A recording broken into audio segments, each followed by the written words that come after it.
नमस्कार सद्गुरु। बीमारी कैसे होती है? हम बीमारियों को खुद से कैसे पैदा करते हैं? बीमारियां दो तरह की होती हैं। पहली है संक्रामक। ये दूसरे जीवों का एक हमला है। आप किसी के भोजन हैं या किसी का घर हैं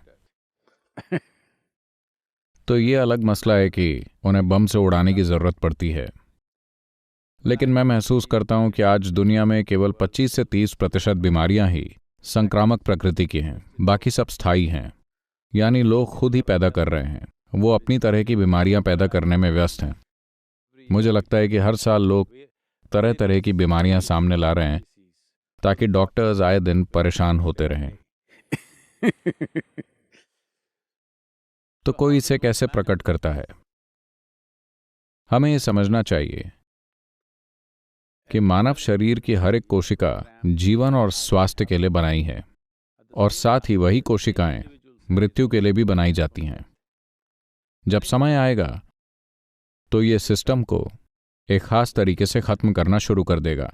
तो वहां जीवन, खुशहाली और स्वास्थ्य के लिए भी निर्देश हैं और मृत्यु के लिए भी निर्देश हैं। अगर आप किसी भी तरीके से गलत संदेश पैदा करते हैं, अगर आप गलत संदेश भेज रहे हैं, तो कुछ कोशिकाएं आपकी मौत के लिए काम करना शुरू कर देती हैं। एक खास तरीके से बीमारी का मतलब यही है, वो जीवन को खत्म करने के लिए काम करने लगती हैं, क्योंकि किसी तरह से उन्हें वो संदेश मिला है।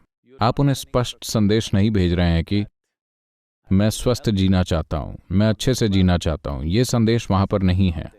Today, if you're angry with somebody, आज अगर आप किसी के ऊपर गुस्सा हैं, जब आप किसी पर गुस्सा होते हैं या चिढ़ जाते हैं, तो आप उनके साथ कुछ खास नहीं कर रहे होते हैं, आप खुद को जहर पिला रहे होते हैं। आज ये बताने के लिए पर्याप्त मेडिकल साक्ष्य मौजूद है कि आप पूरी तरह से खुद को रासायनिक जहर दे रहे हैं। तो जब आप खुद ही अपने आप को जहर दे रहे हैं, तो शरीर की कोशिकीय संरचनाओं को क्या संदेश मिलेगा? वो संदेश हर जगह पहुंचता है।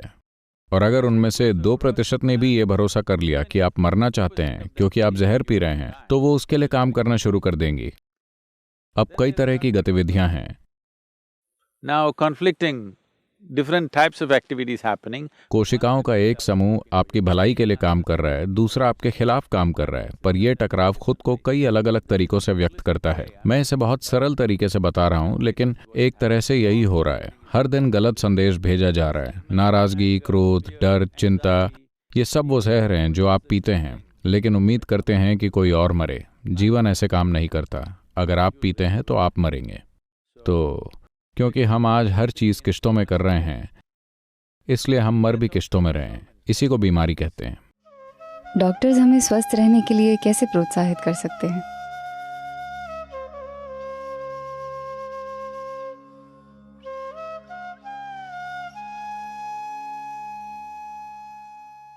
देखिए, सबसे महत्वपूर्ण बात यह है कि व्यक्ति को अपने स्वास्थ्य और खुशहाली के लिए प्रतिबद्ध किया जाए। उन्हें प्रतिबद्ध होना ही चाहिए। उनमें प्रतिबद्धता है ही नहीं।